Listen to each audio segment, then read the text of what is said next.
All right, I know the thumbnail made it seem like Surging Sparks totally tanked. It didn't really tank, but it is going down. And for our Sunday slip, taking a look at prices going down, I wanted to kind of take a different approach because it's led me down a rabbit hole of curiosity. And maybe some of you could fill in the blanks for me because your experience might be a little bit of an assist to mine in my journey here on V-Rule.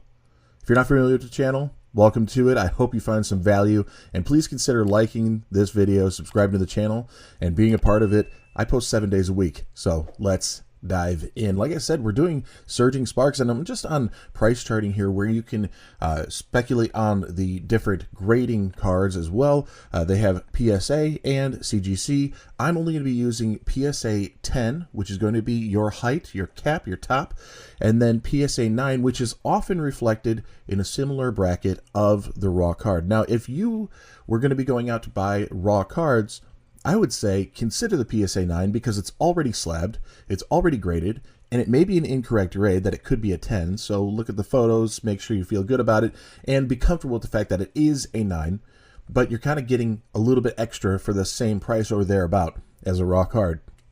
If you go with a raw card and the seller's trying to tell you that it could be a PSA 10, that's irrelevant. I mean, if I was trying to sell something, I'd want to hype it up a little bit more too. It's just marketing, right? So you got to be a little bit careful on how you go about it. But we can see that there's a trend, a little tiny slope here over the past 2 months. This set released just a little over 2 months ago, and the fact that it came out on November 8th. And we see the PSA 10 of the Pikachu EX, the chase of the set, was at $1865. All right, the 9 was at $600 and the ungraded $465. Now, if you remember at the time, you could find it at release for about $300 in a raw copy. All right, about a month later, we were seeing it around $500 in a raw copy. So where are these numbers from? That ungraded was going to be in the just shy of $400, and the PSA 9 similar price, just tipping over $400, and then $1,300. We've come down $500 on that PSA 10. And now in today's market, we're seeing almost $1,200, $1,180 on the PSA 10. And then again, we're only a few dollars apart, not even the full amount to grade this card dollars apart, but $407 on the raw, $416 on the PSA 9. Where did these numbers come from? Because TCG Player does not reflect this. All right, we're seeing this in the neighborhood of $465. What did we just say a second ago? $407. So where's that extra money coming from? Well, when you start factoring in things like TCG Player, they take a fee when you sell, so people have to mark it up to accommodate for that fee, so their loss is not that significant to the raw copy on the market that price charting might be showing you. Similar, if you find it on eBay, you're going to see slightly higher prices, although the fee is pretty darn close to the same, the listing fee or selling fee on the seller's side. So I understand that there's people building in a buffer for that, and price charting is trying to take some of that out. And then we have a local game store which has an additional overhead. They got to keep the lights on, keep the doors open, have employees, even if it's just a sole proprietorship and it's just a couple people who own it and split it. They can't be there all the time, every day. You got to have some other help around. So with that in mind, there's other things you're paying for when you're going to get these cards. It's not just the card. So how do you get it at this price? Well, I'm going to leave that kind of open-ended because there's 1,000 different ways to collect in this hobby and acquire cards through trading, getting to know people, networking, and building up those relationships. So it's hard to say one definitive thing that's going to be your ticket to the more reasonable price. Not that I got $470 to spend on one card, but the more reasonable price for these high-value cards. Yes, we've seen it come down a little bit. We're going to move over to the Latias. Similar story. The slope is a little bit, considering what we're going to look at today, these are more severe. These are more severe dips. So there truly is, if you just extrapolate it out, pull back, we don't have to see the day-to-day chart on TCG Player, which just makes it look a lot more chaotic over the past 2 months. All right. It does extrapolate out to being a steady decline from what we have in those early turnaround PSA grades, those early FOMO prices where they're pulling it and selling it before people even get the product in hand. I can't imagine what Prismatic is going to do. My low tick had a little bump up in the middle here, and then we moved over into kind of leveling off a little bit. And if you take the current date to the beginning, it has come down on the PSA 10. It has come down on the, no, it hasn't. It's gone up on the 9 and the raw have gone up. So it's another aspect of the hobby that if you can't pull the two biggest chases, people move to the next one.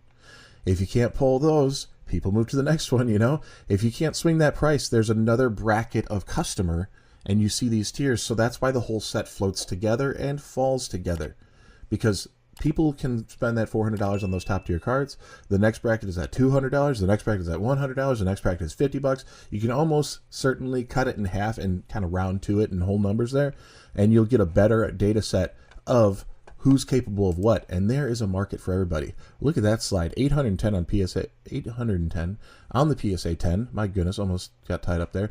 Down to now 463. Again, I don't have that kind of money for this for Gold Pikachu, but it has come down, not quite by half, but it's definitely moving there. And we are seeing a little bit of a downturn, a little bit of a recovery here, kind of helping out alleviate some of these crazy prices, although this is just a level off now that we're 2 months in, because we didn't know where the set was going. Typically it would be FOMO, then it crashed down, and then you have people in the other end of the spectrum. What actually happened in this case, it shot up and then it recovered a little bit, and then it was, no, we're not done yet, to get to almost a $200 card.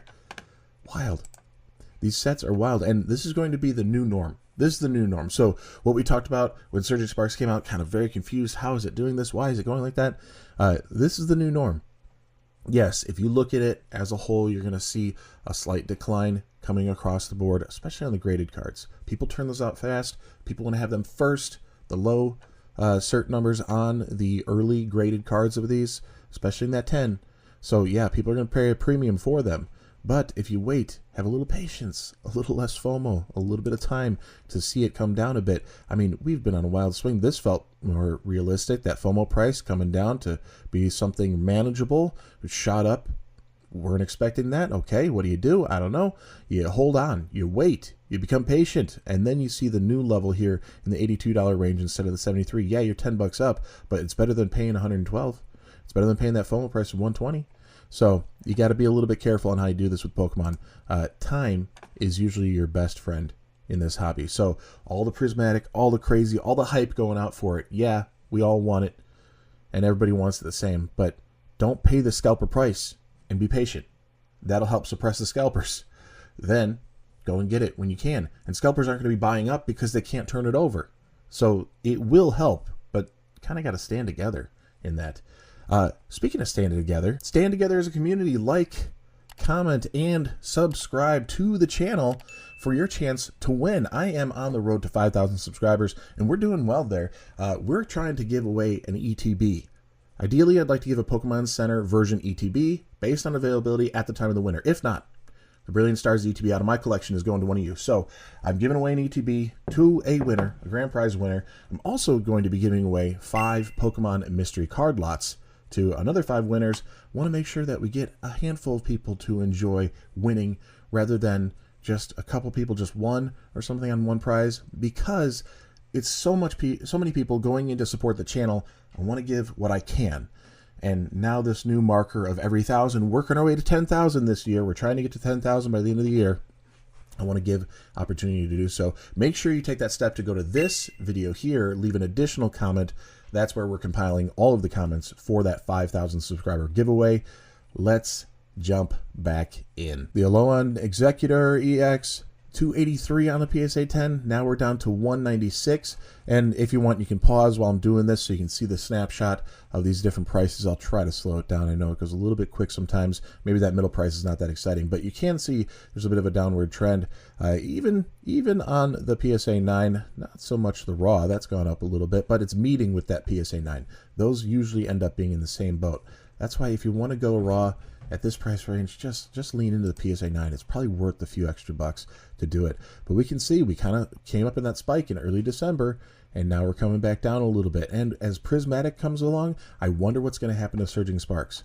That's the curiosity I have, because the boom market is hard to read, hard to predict. It gets wild. Things go crazy. I mean, you're going to see vintage cards, base set, jungle, fossil, a lot of neo, all that stuff is going to be going crazy because it's this thirst to get anything and everything that people can, whether it's from once upon a time they were in the hobby and now they're back in with some adult, collecting money and they can actually go for it, or you see just people trying to dry up any market they can because of availability. And these other modern sets are so difficult to get a hold of here. Lisa's Appeal here, $338 on the PSA 10 at the start of this, just a couple months ago.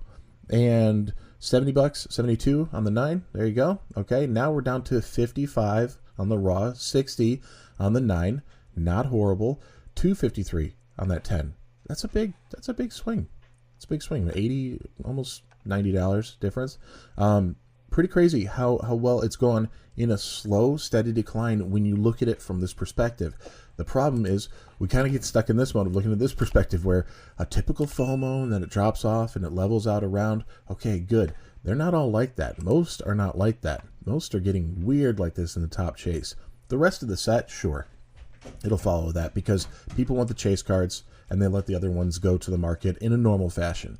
So if you're collecting, I don't know if it's wise to go for the lower hanging fruit. You know, on some of these, the special illustration rare, sure. But if it's already showing this, you can go to the old data set, the version we used to look at, early Scarlet and Violet, the majority of Sword and Shield until that boom of 2020, right? And actually later now, post the boom where people are going back to it and it's getting out of control. We just talked about that. You can see that these are on a trend to just level off, maybe go down for a little while, and then in a year we'll see them creeping back up. It's a hard market to read, very difficult, and actually that's part of the point of today because you have all these different data sets and they're all in conflict and they don't really make a lot of sense. So as a community, we can kind of rally together and explain to one another what we've seen, what we've encountered, what makes sense. You go to some shops and the prices are through the roof. Well, maybe it's because it's a mall storefront and they got to pay a much higher overhead than other ones, okay? It could be that way. You have others where they do all sorts of different trading card games that their whole bread and butter is not Pokemon, so they can be a little bit more realistic about it. They don't need to be taking this huge chunk of their personal market just from the Pokemon customer base. So there's a lot of factors, and it's always very fluid in how the market moves. What won't change is me posting 7 days a week and trying to figure it all out. So join me on the journey if you can. Like, comment, and subscribe. Check back a little bit earlier about that 5,000 subscriber giveaway. If that's too much to search back for you, go in the description below. I spell it out. I want to make sure that people have a chance at one of those 5 Pokemon mystery card lots, as well as the grand prize of an ETB. I explain exactly how that all goes down, but you got to be a part of the channel to do it. So make sure you like, comment, and subscribe. And like I said, you should hit the bell because I post 7 days a week. So with that, I'll see you tomorrow. Peace.